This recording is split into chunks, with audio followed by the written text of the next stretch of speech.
Nous disons que c'est inacceptable que ces différentes ambassades, particulièrement l'ambassade de France, prennent en otage les passeports de ces étudiants. Et ce phénomène n'est pas seulement propre aux étudiants. Tous les Sénégalais, tous les Africains vivent ces vexations, vivent ces humiliations. On vous fait payer énormément d'argent. On vous fait payer un SMS à plus de 700 francs CFA. Or, au Sénégal, on sait qu'un SMS ne coûte que 20 francs.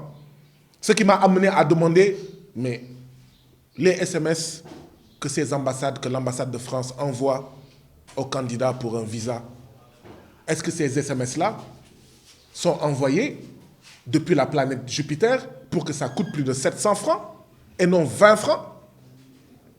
Non seulement ces ambassades, mais font du business sur le dos des Africains, de tous les Africains. Et dans le cas d'espèce, je voudrais porter la voix, la revendication, les aspirations des étudiants sénégalais, des étudiants africains. Non seulement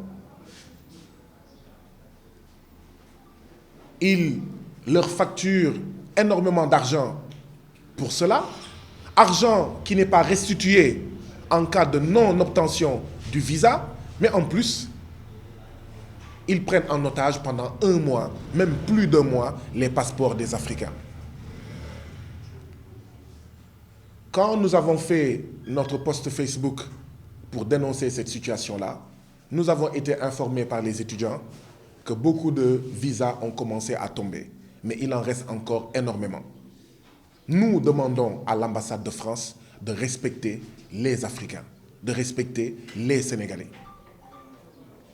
Mais je continue encore à dire de manière claire que cette situation-là existe par notre faute, nous, Africains, par notre faute, nous, Sénégalais. Nous avons une double faute. La première, c'est que les Macky Sall, les Ouattara, les Talon, les Bazoum et les autres ne font que détourner les richesses des Africains, ne font que détourner les richesses du peuple africain.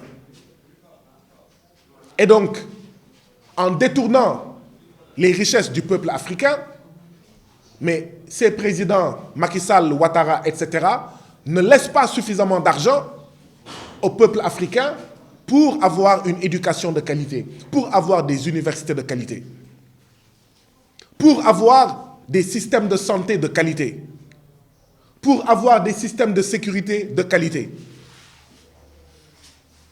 C'est ça la cause principale. Les Macky Sall, Ouattara détournent notre richesse et laissent détourner nos richesses par l'impérialisme. Et donc nous n'avons pas suffisamment d'argent.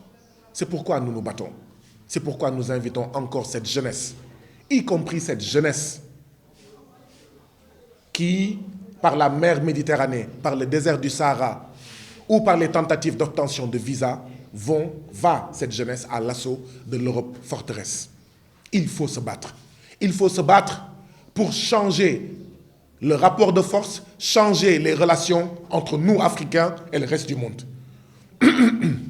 Il faut transformer radicalement, structurellement, les relations entre l'Afrique et le reste du monde. L'Afrique ne doit plus continuer à être le cheval de la France, le cheval des États-Unis, le cheval du G8, le cheval des puissances capitalistes. L'Afrique doit utiliser ses richesses à son profit pour des systèmes éducatifs de qualité et donc un enseignement supérieur de qualité. Que les Africains restent étudier chez eux, ici en Afrique. Voilà en quoi est-ce que nous sommes responsables de cette situation.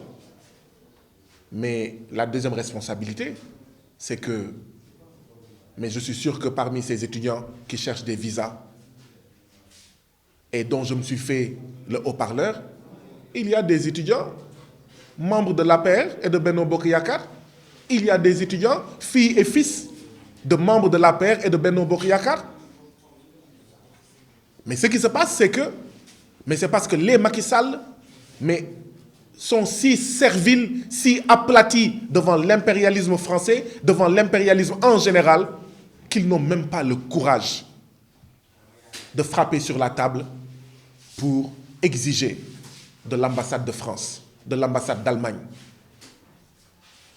de l'ambassade d'Espagne, d'Italie, etc., plus de respect, le respect des Sénégalais, le respect de tous les Africains. Et voilà ce que le peuple africain du Sénégal a dit le 31 juillet, il faut changer de cap. Le cap vers lequel il faut aller, c'est celui de l'émancipation, celui de la libération nationale, de la libération continentale.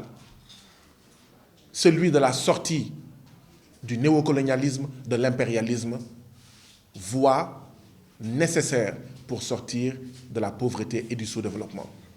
Donc oui, les ambassades de l'Union européenne notamment, l'ambassade de France particulièrement, volent les Africains, arnaquent les Africains, mais en plus leur manque de respect. Il est temps de dire fortement à la France et à tous les impérialistes, l'Afrique, on la respecte ou tu dégages.